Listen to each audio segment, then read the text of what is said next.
Well, Muhammadanism does not exist either.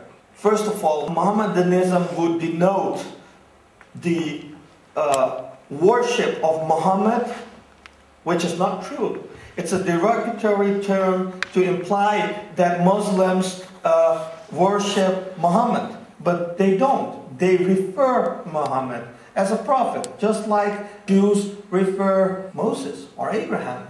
They don't worship Muhammad as Christians worship their Christ, Jesus. So the historical Muhammad cannot be fairly judged by today's standards on basis of contemporary political movements. 19th century, 20th century. Muhammad being accused of being a fascist ideologist, that's strange, that's impossible. You cannot call Alexander a Greek fascist. He was a Greek conqueror, he was a Greek king. You cannot call King Henry VIII English fascist, but he was a conqueror. These guys went out to large parts of the world to conquer and to rule. There was no fascism involved in that either. Or was there? So, can we blame Abraham, Moses, Elijah, or Jesus for modern time religious and political differences that are occurring today, of which we can find precedents in modern history or ancient times? No, we cannot. It's impossible or unfair to do so.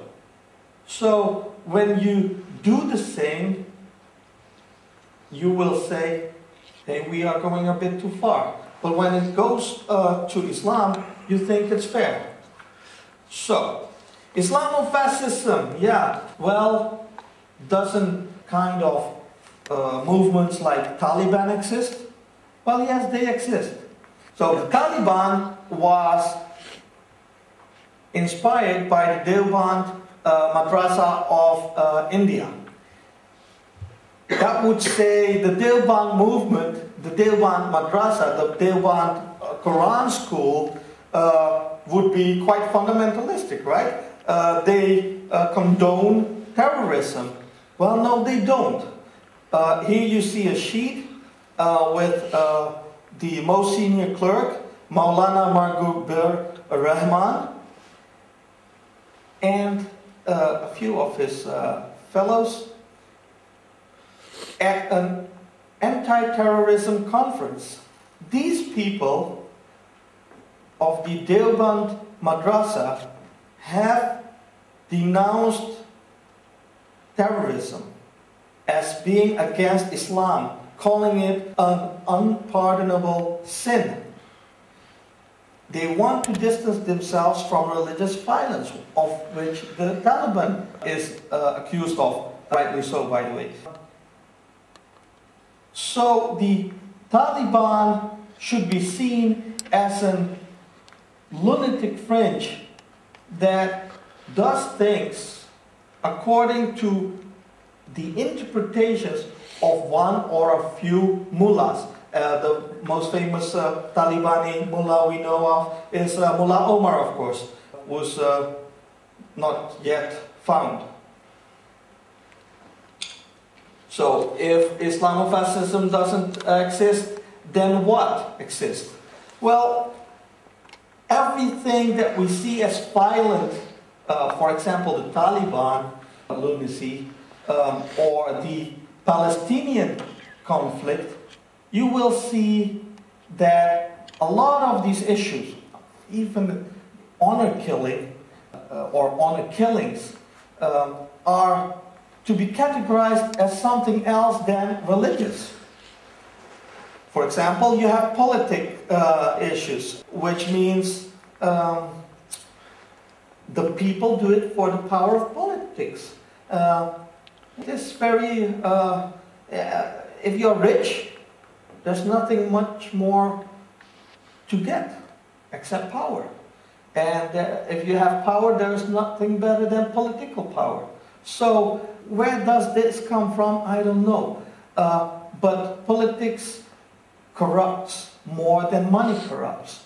The fact is that politics is most likely one of the major issues of almost all violence in modern history. Whether it is violence between Hindus and Muslims in India, or Muslims and Christians elsewhere, and Muslims blah blah blah elsewhere. Of course, there is a core of religious incitement maybe, but that's a political tool. It's not an ideological solution.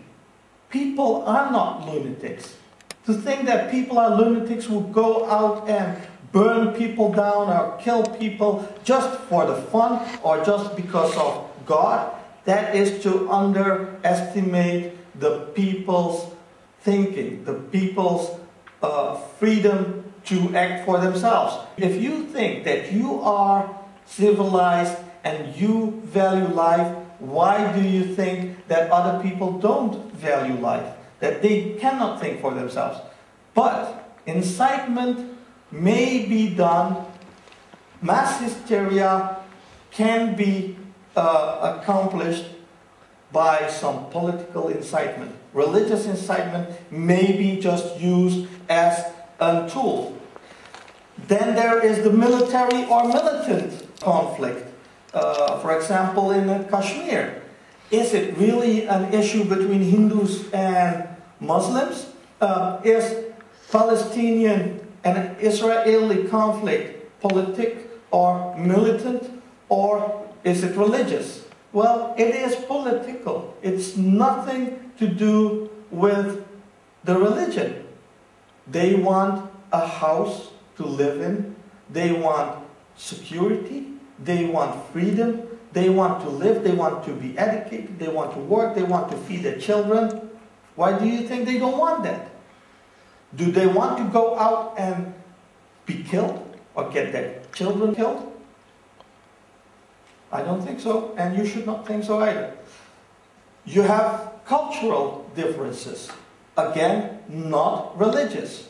Religious may be part of it. For example, in India, there are cultural differences between Hindus and Muslims.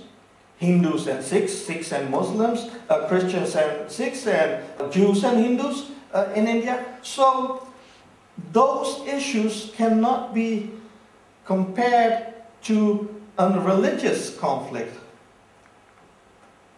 Then you have traditions. Tradition and culture is usually taken as one, but female genital mutilation, which is the circumcision of females, is a tradition in a particular culture. People say Muslims do that with their women. Ayaan Hirsi Ali has been crying out loud about that. But is that so? Or is it an ancient culture? Is it an ancient tradition? Yes, it is. It was there before Islam. If you go to Egypt, you will find mutilations, FGM being committed to females still today in Christian Coptic communities, not even Muslim communities.